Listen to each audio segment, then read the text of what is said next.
Meron pong taga-ibang pananampalataya ang nandito ngayon sa aking linya at nais yatang magtanong o makipagtalakayan. Hindi ko alam kung makikipagsubukan ito, magtatanong, bibigyan ko siya ng pagkakataon. Ito ay si Jay, ano pangalan to, Jay? Pala na. Yun na yun. Okay. Good evening sa iyo, Brother Jay. Ganito, magtatanong. Wait lang muna, wait lang meron pala maingay pala sa likod. Alisin ko muna ito. Okay. So, ating balikan si Brother Jay. Okay. Hello? Bro? Hello? Hello? Yes, hello bro. Thank you, bro. Good evening sa iyo, bro. Okay. Alam po kayo mga gamay pangutana na gusto ko i-klaro. Ha? Mga mga pangutana na gusto ko pangutana lang po. Sige, tanong mo, bro. Usapan ko Katoliko. Isa kang Katoliko? Pero may hawa ako. Umalis ka. So, nasaan ka ng iglesia ngayon? Ako sa binong ko sa ako sa Christian, born again Christians. Born again Christian. Sige, go ahead, bro. Ano tanong mo, bro? About kay Mama Mary ba? Kay Mama Mary. Okay. So nakabutan sa CCC, Roman Catecism sa Roman Christian sa 969. Gibutan nga din nga, therefore, the Blessed Virgin is invoked in the church under the title of advocate, helper, benefactress, or mediatrix. So, sa Katoliko po sa una, of course, nagaila pa nga si Mama Mary is pwede tayong mag-ampo, pwede tayong maila nga magkatabang, and then, sa ako pagtuon sa Biblia at pag nagtuon po ko, nakabasama ko, kay open naman ang Bible basahon, nakita na ko ito, kasi Mama Mary, wala yung labot alang sa ito mga prayer. Huwag ka nabasa sa Bible na appeal siya. So, ang tanong mo, and then, ang pangutanan na ko, nganong ginahantod ka ron, although ang Biblia klaro mo nagtudlo na si Mama Mary, inahan siya ni Jesus sa tawhanon, pero human ato, dito taman ang iyang papel. Itawag sa blessed, itawag kay ang Kristo, ang Jesus, iya mag-anak. Pero pag human ato, wala na siya papel wala na siya function Tama na enough na itong iyang paggamit sa Ginoo dito. Okay, karon mo ang teaching sa mga Katolik, napadayon na siya muampo sa pasiyaha, ato siyang i-venerate, kana ato siyang i-highly exalted, na wala man nagsugo sa Bible. So isa na sa mga teaching sa Roman Catholic na di ko kaulong dito sa unsaon na sa una, ako'y tagapasaan ako'y tagapasaan na rebulto ni Mama Mary, bahin-bahin sa mga balay, kantakantahan, o tawitan, hakaran. So, may abot ang panahon nagtuon ko, itong yung anak ko, di ba ni Mao? So, sa punto ba nga, ano nga, padayon ang teaching sa Roman Catholic, nga, clear man sa Biblia, nga, dili na pinuod, nga, apil sa ato, ang dili sa advocate, dili sa health, dili sa mediatrix. Ano yung napadayon mo na? Okay, Brother Tata, naintindihan mo yung tanong niya, Brother Tata? Okay, naintindihan din. Bisaya yun Ang hindi nagkaintindihan si Translate, please. Renzel. So, ang Di ba? tanong niya, Di ba sagot kay Brother Tata? Sige, go ahead, Brother Tata. okay, so, sabi ng ating kapatid, ano pangalan niya, Brother Jando? Ano pangalan mo, bro? Brother J.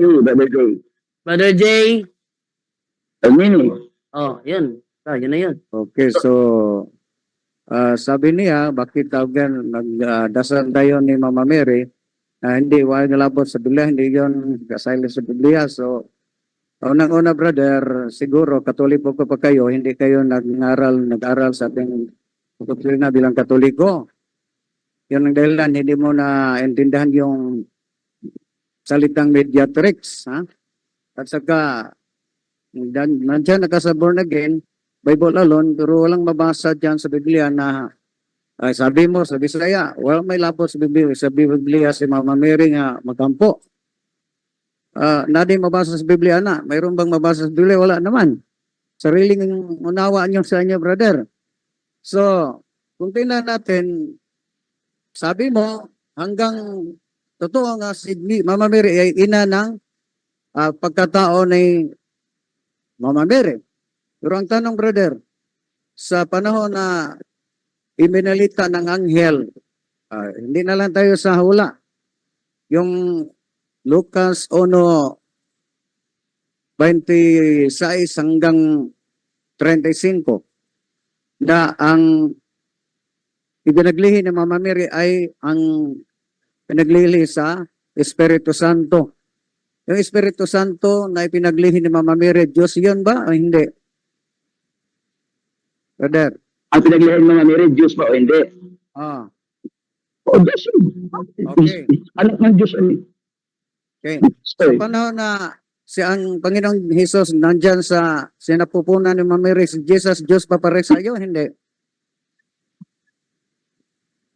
yung bata, Oh, yung batang Jesus nasa tiyan pa ni Mama Mary, sinapupunan Diyos ng batang Jesus, hindi? siya sa anak ng Diyos yun eh. Oh, so ibig sabihin sa ngayon kaya na ang ipinanganak ni Mama Mary ay Diyos. Opo. Oh, so ina siya ng Diyos. Ina siya ni Jesus, pero ang Diyos walang ina. Ang ina ang Diyos, ang Diyos wala namang ina.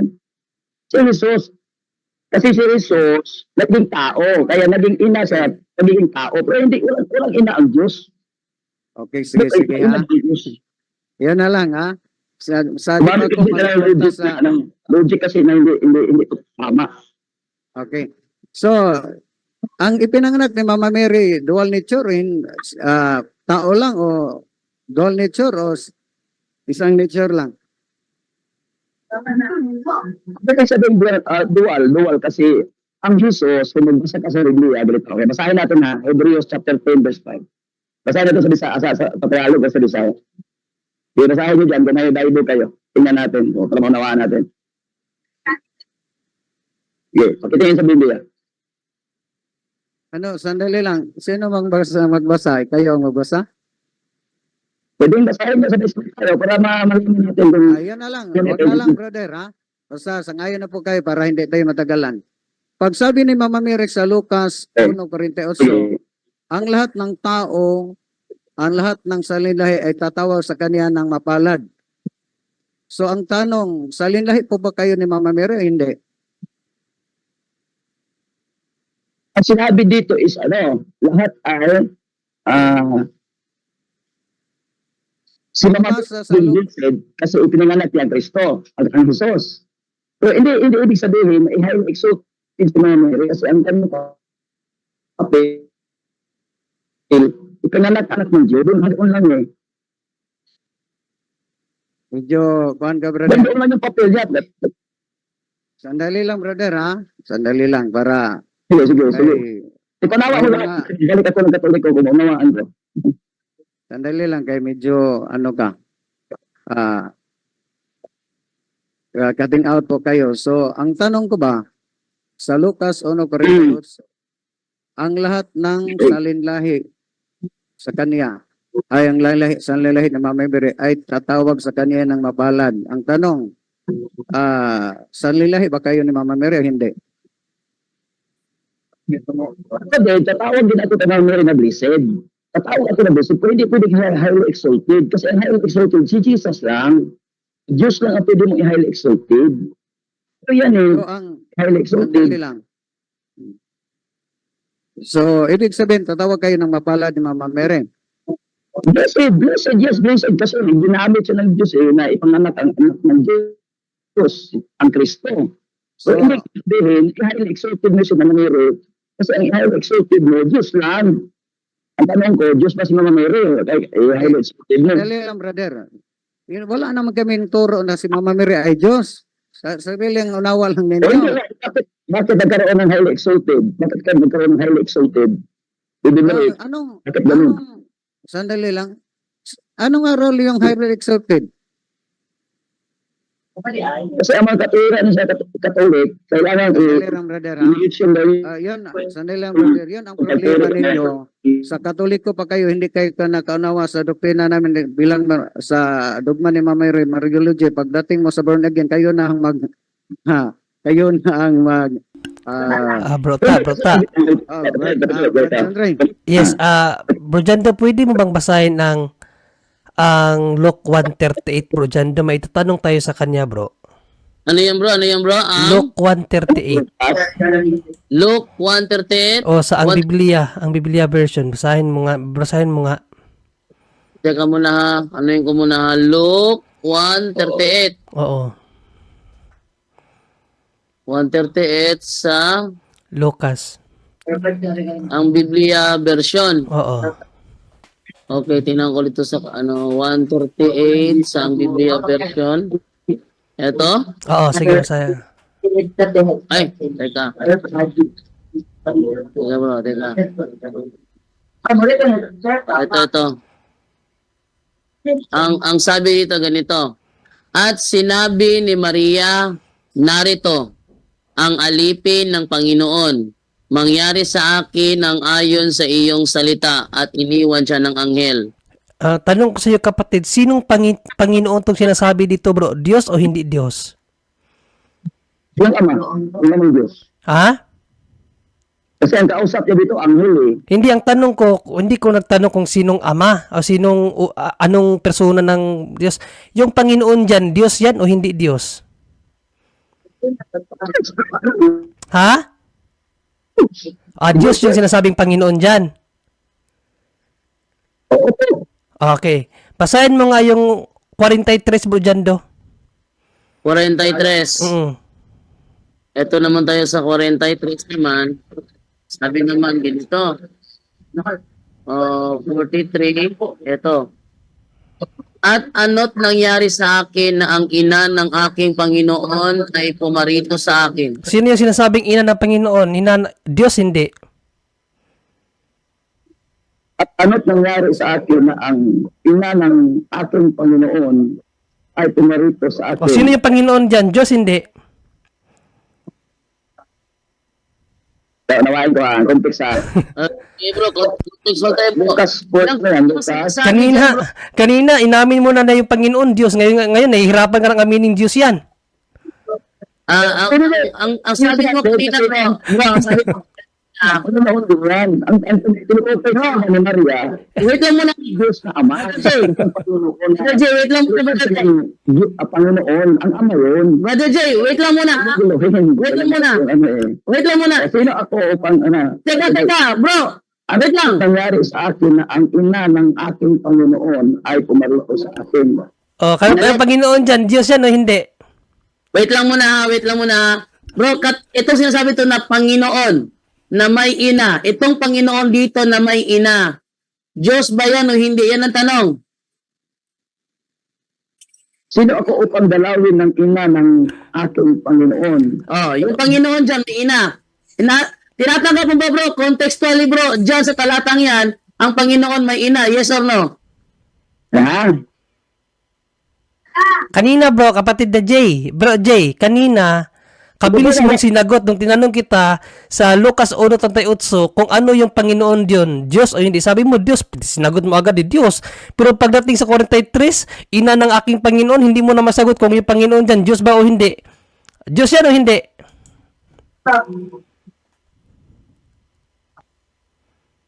Ang kausap dito is Elizabeth. Hindi yan ang tanong, sinong kausap. Ibalik mo sa 38, Bro Jando. Dito, Wait lang bro, dyan. kausap dito ni Maria sa Elizabeth. Wait lang bro. Bro Jay, wait lang. Ang tanong ni Brother John Ray kanina, tinanong kanya kanina sa Lucas 1:32 ba yung Brother John Ray? 37. Ang Panginoon, yun ba ay Diyos? Sabi mo, yun ay Diyos. Kabilis niyang sinagot mo Jando na yun ay Diyos. Yun ay Diyos. Ngayon, ito namang sa Lucas 1:43, ang Panginoon na may ina. Ang Panginoon na may ina. Yan bang Panginoon na may ina? sa Lucas 1:43, yan ba ay Diyos o hindi Diyos? Si Kristo, ito, Diyos, Kristo yan eh. Hindi ba? Ito ba? Yung Panginoon na may ina, Diyos ba yan o hindi Diyos? Hindi naman sinasabi sa text na ang Panginoon ay may ina. Tutukoy dito. Teka, basahin ko ulit. Sabi mo, wala sa context. Basahin natin ulit ano sinasabi ng talata, ha? Ito sinasabi ng talata. At ano't nangyari sa akin na ang ina ng aking Panginoon ay pumarito sa akin.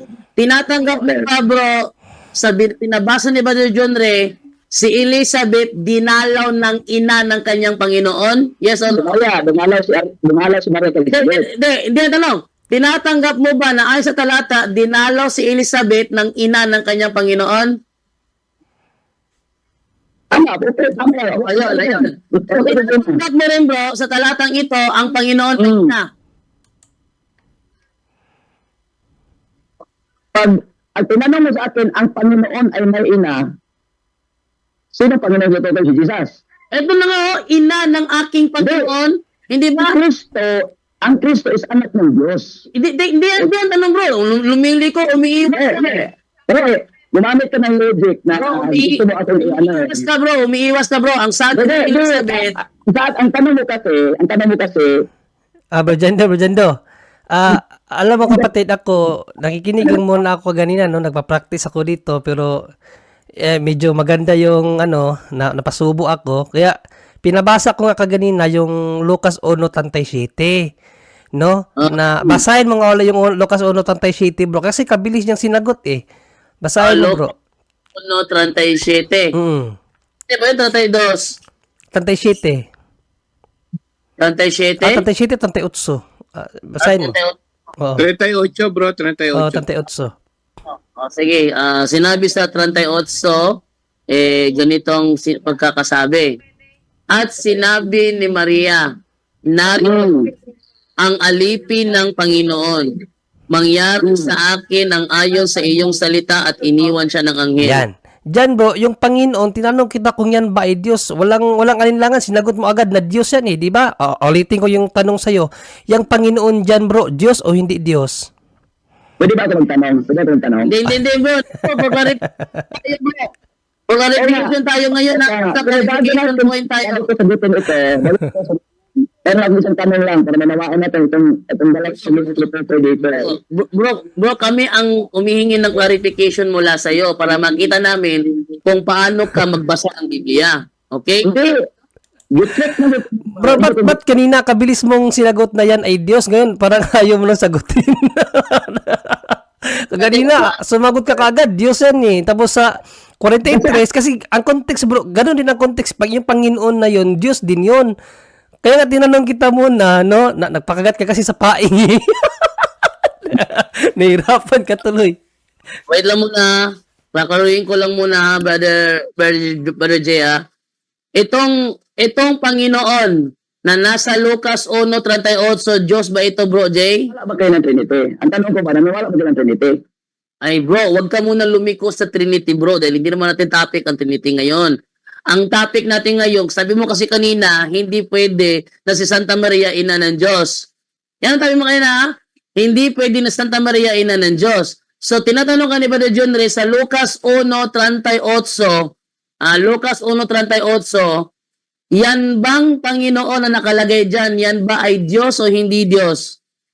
Ang tanong ko, ang ama ba yan o ang anak? Hindi, wag kang gumanti ng tanong, bro, kasi nasa clarification period tayo ngayon. Kasi tumutol ka sa sagot kanina. So, kaklaruhin ka lang muna ngayon, bro. Bro, wag ka munang umiwas, kaklaruhin ka lang muna ngayon. Yang Panginoon sa Lucas 1:38, yan ba ay Diyos o hindi Diyos? Diyos yan, kaya ang ama yan. Yun. Brother John Ray, yang Panginoon daw dyan ay Diyos at yan ang Ama. Go. Ba't may sinabi ba dyan na yan ang Ama? Diyos lang. Huwag mo nang dagdagan na yan ang Ama kasi wala namang sinabi dyan na siya, yan ay ang Ama. No? So, at least, yung inamin mo na yung Panginoon ay Diyos. Pero sa 43, bro, dyan, ulitin natin yung pagbasa sa 43.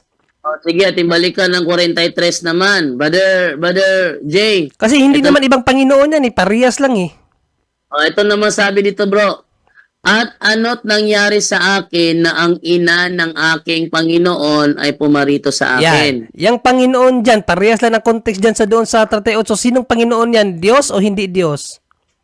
Ang anak po yan, si Jesus po yan. Ayan, si Hindi, ang Jesus. tanong, Diyos ba yan o hindi Diyos? Diyos, of course. Anak yan. Okay. So, aminado ka na yung palang Diyos ay may ina. Si Kristo may ama. Hindi yan, Hindi yan ang tanong.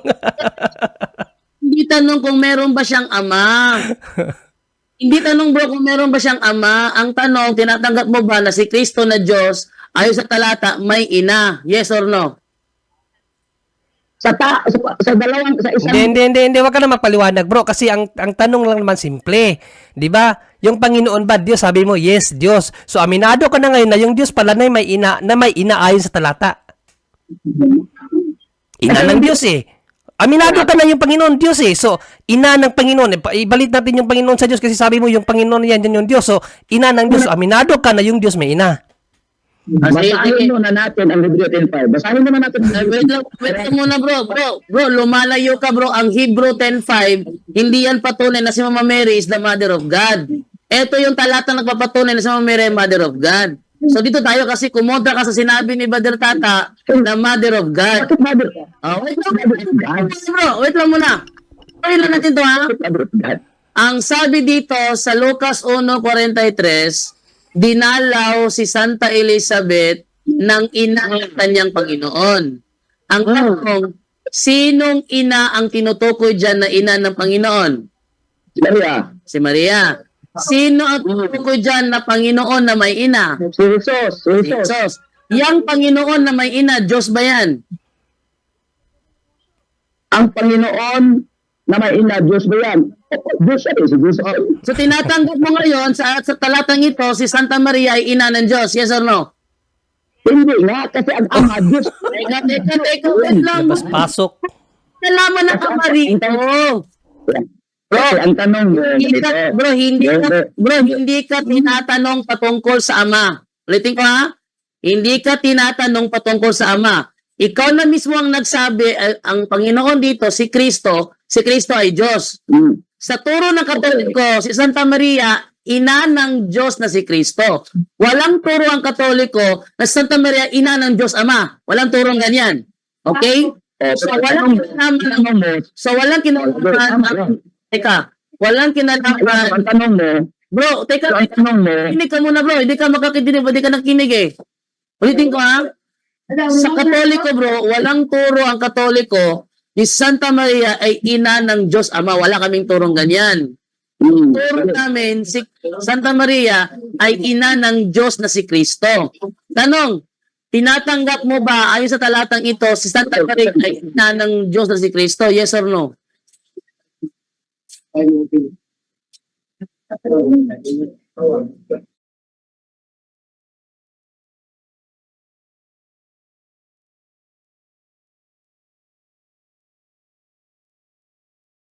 Brother Jando, muted ka.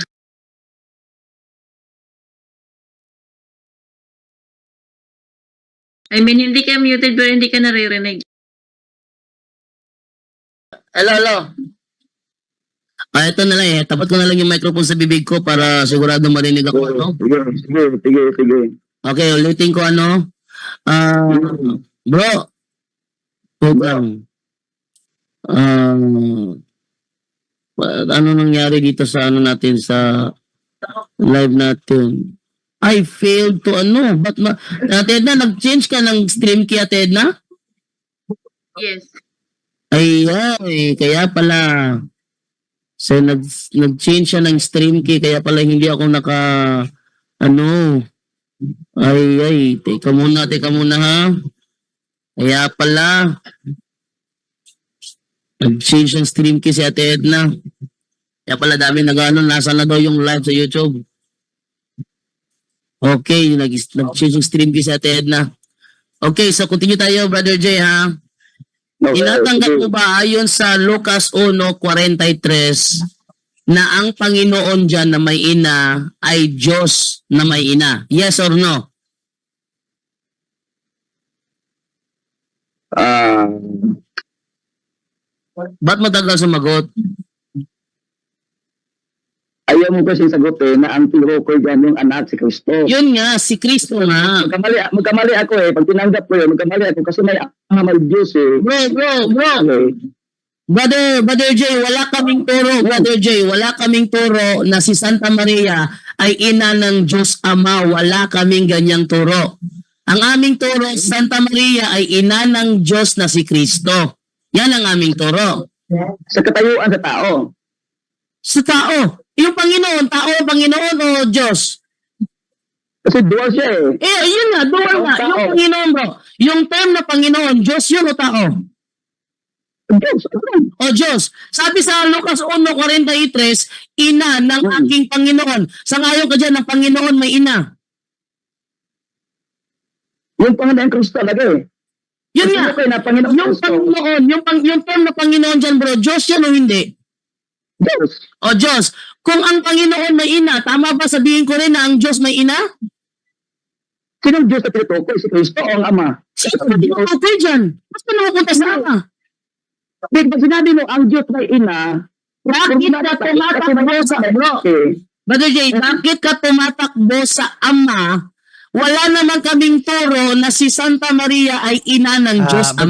Brajando, kapatid, ganito kapatid, no, para maunawaan mo, no, wag mong isipin na pag sinabing ina ng Panginoon or ina ng Diyos, nangangahulugan na yan na ang Diyos may ina, na yung talagang ina na siguro pagkaintindi mo, yung ina na term na ina ng Panginoon or ina ng Diyos, siguro sa pagkaintindi mo, yung ina na yun ay Diyos din, hindi ganun kapatid. Yun bang pagkaintindi mo, bro? hindi. Alam sa akin, may ina ng Diyos. Sabi Ah. ko, So, klaruhin ko lang bro para masitil to ba? Pag sinabi bang ina ng Panginoon or ina ng Diyos, ang sa isip mo ba yung sinasabing ina Diyos din? kasi ang Diyos na tinutukoy, general term, huwag mo gamitin yung Diyos. Hindi, klaruhin ko lang. Pag sinabi bang ina ng Diyos, ang nasa isip mo ba agad ay yung ina ay yung ina ay Diyos din? Yung ganun bang nasa isip mo? O hindi naman pala eh. So, hindi mali na sabing ina ng Diyos si Mother Mary kasi ina lang siya ng Diyos na naging tao. Bro, Ang ginamit yung termino, general. Brother Jay, Brother Jay, sabi mo Brother Jay, dati kang Katoliko. Sabi natin ang Katoliko ha. Tinuturo ba sa Katoliko pag sinabing ina ng Diyos ay ina siya ng Diyos Ama o hindi? Ay, hindi naman. Ang anak. Ang anak.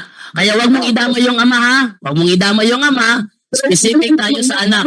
Mali yung tanong mo, sabihin mo na, una siya ng Diyos. Hindi gamitin mo yung salitang Diyos kasi ang Yung Diyos. Panginoon ko. Bro, ikaw at sa banti ka, laban o bawi ka.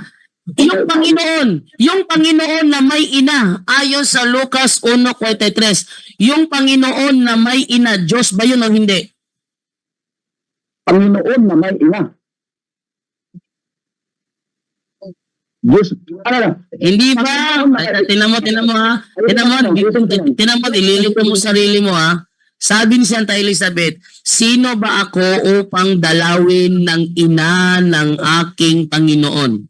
Sabi ni Santa Elizabeth, dinalaw siya ng ina ng kanyang Panginoon. Ang Panginoon ni Elizabeth may ina, tama? Ang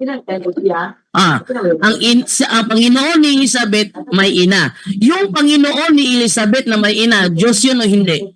Diyos kasi anak ng Diyos yung Diyos. Kristo. Ayun, Diyos yun. So yung Diyos ni Elizabeth may ina, yes or no? Si Jesus ang tinutukoy. Yes, si Jesus. Yung Diyos niya na si Jesus, may ina o wala? Mayroon si Maria. Oh, so yung ina ng kanyang Panginoon, so yung Panginoon niya na may ina, yun ang kanyang Diyos may ina. Yes or no? Ayusin mo tanong. Naguluhan ako. Ikaw yung nalilito bro kasi close-minded ka eh. Wag mong isirado yung utak mo bro. Ang sabi ni Elizabeth, yung Panginoon niya may ina. Yung Panginoon niya na may ina, sabi mo Diyos yun. Kung Diyos ng Panginoon niya na may ina, therefore ang Diyos ni Elizabeth may ina. Tama o mali? Okay, si Jesus at ito kay Elizabeth. O may ina naman, si Maria. Natanggap mo lang ngayon na si Santa Maria pala ay ina ng Diyos ni Elizabeth. Tama o mali? Si Kristo. Si Kristo nga. Ama. Huwag mo idamay yung ama, bro. Huwag mong idamay yung ama dahil hindi naman kailanman namin tinuro na si Santa Maria ay ina ng Diyos Ama. Sagutin mo kung ano sa tanong. Huwag mong idamay ang ama ha. Tinatanggap mo ba na ang Diyos ni Elizabeth may ina? Si Maria. Si Santa Maria. So si Santa Maria, tinatanggap mo na ngayon ay ina ng Diyos ni Elizabeth. Yes or no? Yun. Dinasagot. Tapos na. Hindi Ina- kayo namati, Brother Jando. Sabi ni Brother- Kanina pa. Tama ang sinabi ni Brother Tata na si Santa Maria ay ina ng Diyos. Huwag mo kontrahin yun dahil tinatanggap mo na ang Diyos ni Elizabeth may ina. Naging ina si Maria ni Jesus, yung nagkatawang tao. Pero ang Kristo nandyan na yan bago pa ang kasanlibutan. Ang naging yung Kristo. Ang ipinanganak, bro, ang ipinanganak Santa Maria, ang pagkatao lang ba hindi kasama ang pagka-Diyos doon? Okay, basahin natin Hebreo. Hebreo 2:5. Bro, ang ipinanganak ba ni Santa Maria? Amen eh. Alam ko yung talatang Hebreo 10:5. Walang kinalaman yung kay Santa Mama Mary. Ha? Ang tanong ko bro, may kinalaman kay Mama Mary kasi yan ang premise mo. Basahin mo lang. Ayaw mo kasing basahin eh. Alam ko yung talatang bro. Bago dumating si Kristo sa sanlibutan ay sinabi niya sa Diyos, hain at handog ay hindi mo ibig sa tama na dalhin sapagkat ako'y pinaghandaan mo ng aking katawan. Tama? Memorize ko pa yan eh. Ang sa akin ay inihanda mo. Akin na inihanda mo. Memorize ko pa yan eh. Saan nilagay ang katawan niya na inihanda? Saan nilagay? Sabihan, Sa tiyan eh? Maria. Mama Mary. Tanong, nang isilang ni Mama Mary ang katawang tao ni Kristo, kasama ba doon ang kanyang pagka-Diyos o hindi? Yung katawan Kasama ba? Bro, Kung pumasok ang Kristo sa katawan, yun ang naging anak ng Diyos. Hindi ang tanong ko bro. Hindi ang tanong ko. Ang tanong ko, nung isilang ni Mama Mary ang katawang tao ni Kristo, kasama ba doon ang kanyang pagka-Diyos o hindi? Hindi pa. Kasi pumasok ko sa doon eh. Kasama. Kasama doon. Paglabas sa tiyan, Diyos na yan kasi anak ng Diyos yun. Nasagot na. Yung katawan. So, ang sinabi dito, Bro, nasagot. kasama ang ama ng katawan na papasukan ng Kristo. Ayan na Kasi ang nga. Kristo, Tama nga bro. yun ang kasama ng Diyos. Yun na nga bro, tama nga. Ama. Nang isilang ni Mama Mary si Kristo, kasama na doon ng pagka-Diyos sa kanyang isinilang. Okay. So, meron ka pa ibang tanong? Yung Brother Jando, yung sabi niya nga si Mama Mary ay hindi mediatrix. Hindi mediatrix ng Mama Mary. Sige, So, sino sa tanong, alam ba niya, naintindihan ba niya ang word na mediatrix? Ayun, naintindihan mo ba daw ang word ng mediatrix bro? Oo, tagapamagitan. Taga-pamagitan ka. So, sa ngayon, si Mama Mary ay tagapamagitan. Mediator. Mediator. Tanggap mo ba daw na si Mama Mary taga-pamagitan? Tanggap mo ba daw? Hindi. Hindi daw bro ta. Hindi. Si Mama Mary hindi pa tagapamagitan sa Diyos na naging tao? Hindi. Hindi daw. Ulitin ko. Si Mama Mary ba hindi ba tagapamagitan sa Diyos na naging tao nga walang iba ang ating Panginoon Hesus? Tagapamagitan, hindi tinfocus sa Biblia. Ginamit siya ng Diyos. May tanong ako sa kanya bro ta. Sa aral niyo ba kapatid, ang tao ba na banal? Halimbawa, tayo mga tinawag tayong banal, di ba sa Bible 2:9, ang unang Pedro 2:9, tayo ay tinawag na bayang banal. Sangayon ka doon. Okay. So kasama doon si Mother Mary at ang mga santo, tama? Naging banal siya. Pwede siya mediator. Kaya nga, pero kasama ba? Kasama doon si Mother Mary? Sa banal. Oh. Hindi, albawa, kasama ba si Mother Mary sa mga tao na pinangaralan sa Bible? Sabihin na natin na ganun. Naging banal siya. Oh, sige, ganito na lang. So, wala bang aral sa Bible na tinuruan tayo na maging tagapamagitan? Buong kawan lahat na ng kawan ng simbahan ng Panginoong Jesucristo, tinuruan na mamagitan. Wala bang aral sa Bible o meron? Wala akong nakita na may aral na si Mama Mary. Kung may makita ka ngayon, maniniwala ka na. Tagapamagitan, nagagawin siyang ginamit. Hindi. Kaya nga inaano ko kaya nga ako, gini-general ko. Alam nga naman general, tapos ibukod mo si Mother Mary. Sa Bible ba, mayroong aral na mamagitan tayo o hindi? Wala akong nabasa eh. Sige, ngayon, pag may nabasa tayo, maniniwala ka na marapat lang na siya tawagin siya tagapamagitan kasi siya ang naging ina ng Panginoon eh. Sige daw, saan mo mabasa nagtagapagitan? Sige, basahin mo unang Timoteo 2:1, bro, dyan, ang dating Biblia. Ano yan bro? Unang Timoteo 2:1, ang dating Biblia. Ang dating Biblia, Tagalog version na King James. ang dating Biblia, unang Timoteo 2:1. Oo. Sige. Ito ang sinasabi dito sa unang Timoteo. At tingnan mo dyan sa Bible mo bro. Unang Timoteo 2:1, ang sabi ay ganito. Wait lang ha, ayan. Una nga sa lahat ng mga bagay ay iniaaral ko na manaing, manalangin, mamagitan, at magpasalamat na patungkol sa lahat ng mga tao. May aral naman pa si San Pablo na mamagitan eh. So hindi ba kasali si Inang Biring Maria dyan? Namagitan ko, hindi si Jesus at tinutukoy dyan. Para sa mga Kristiyano yan. So i-delete mo nga sa 2:5 mo dyan do. 2:5? I-delete mo. Unang Timoteo 2:5. Pagkat may isang Diyos at may isang tagapamagitan. So marami na pala tagapamagitan ngayon. Sasabi mo si Jesus yun. Brother John Ray. Sa uno bro, marami ang mamagitan. Sa mga tao yan, una-una sa lahat ng mga bagay ay naaral ko na manaing, manalangin, mamagitan at nagpasalamat at patungkol sa lahat ng mga tao. General yan. Ipinapangaral ni Apostol Pablo na ang mga tao Mamagitan. manalangin, mamagitan. Ayan bro, tinatanggap mo ba yan bro na nagtuturo si Apostol Pablo na ang mga tao ay manaing, manalangin, mamagitan? Kasama ka na kapatid, kasama ka na dyan. Kung Kristiyano ka, mamagitan ka sa mga kakristyanuhan. Kasama ka ba dyan o hindi? Ang tinutukoy dito, Matagutin mo mula, kasama ka ba dito sa mamagitan na aral ni Pablo? Kasama ka ba bro?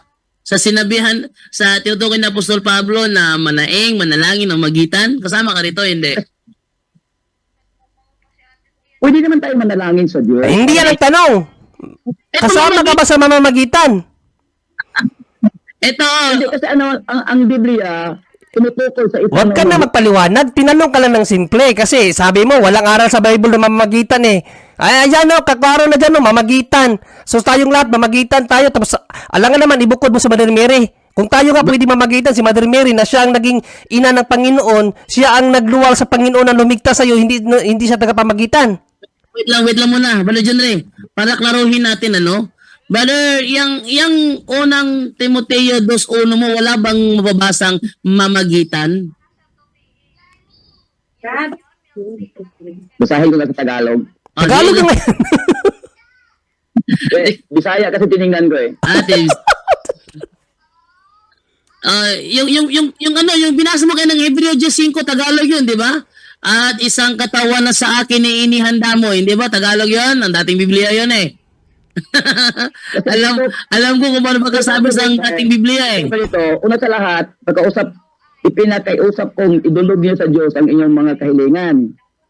Panalangin, pagsamo at pagsalamat para sa lahat ng tao. Idalangin rin ninyo ang mga hari at makapangyarihan upang tayo makapamuhay ng tahimik, mapayapat, makadiyos at marangal. Walang pamagitan na kalugat na kasunod. Ano ba ibig sabihin ng ipanalangin nyo? Di ba mamagitan ka? Yan na yun eh. Ipanalangin nyo, mamagitan ka. Yan na yung mamagitan. Intercessor yan sa English, intercession. Kaya nga mayroong intercession of sins eh.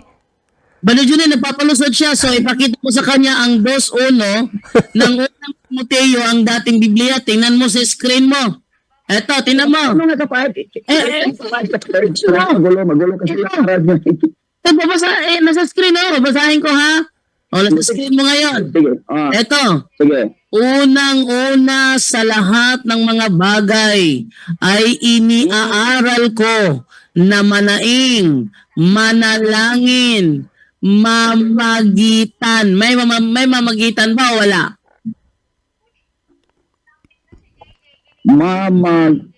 Magpasalamat patungkol sa lahat ng mga tao. Ay, aral ko. Yung isin mo ang binasa ko. Kasi Ito, basahin ko ulit ha. Sundan mo.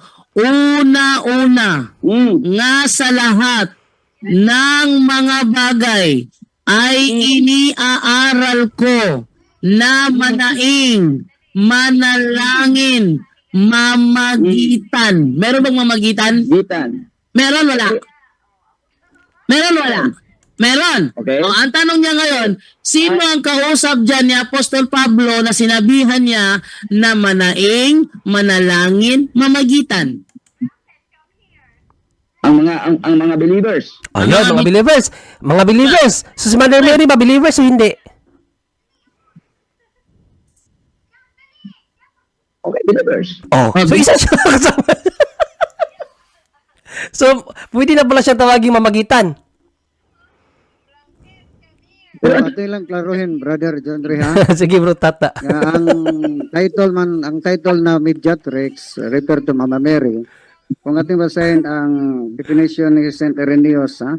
Mary as mediatrix, Jesus Christ is the only mediator between God and man. Dahil siya lang ang napako sa cross para magkaisa ulit ang tao, na putol ang relasyon sa Diyos at sa tao dahil sa sala ni Adan at ni Eva. Pero sabi ni Irenaeus, sabi nito, but this does not exclude a secondary mediating role of Mary, preparatory supperative. Ibig sabihin, ang pagka-mediator sa Mama Mary, siya ang tagapamagitan sa Diyos na naging tao. Dahil hindi yun naging tao ang Diyos kung wala pa si Mama Mary. Yun ang mediatrix. Ha? At pa alam sa kanya, sabi nito, co-redemptrix refers to an indirect or unequal but important participation by Mary in the redemption process. Yun ang pagka-mediatrix si Mama Mary. She gave free consent to give life to the Redeemer. Kinsa hindi ang nagbigay ng buhay ng Redeemer? Si Mama Mary. And nandiyan sa kanyang sinapupunan to share his life, to suffer with him under the cross, and to sacrifice him for the sake of the redemption of mankind. Yon ang ibig sabihin sa pagka-title ni Mama Mary na mediatrix. Siya ang tagapamagitan sa ikalawang persona ng Diyos na naging tao. Dahil yon ang tinatawag na, sabi nito, Mary in council, saan yun? Nakakatawa lang kasi bro tata kasi talagang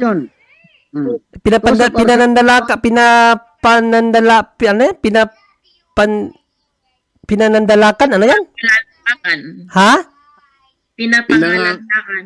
Oo, pinapandalakan niya kaganina na si Mother Mary hindi pwedeng maging mamagitan. Tapos siya, aminado siya tagapamagitan din siya kasi lahat ng mga Kristiyano eh. So ikaw, tagapamagitan, tapos si Mother Mary na nag-anak, nagluwal sa tagapagligtas mo, hindi pwedeng mamagitan.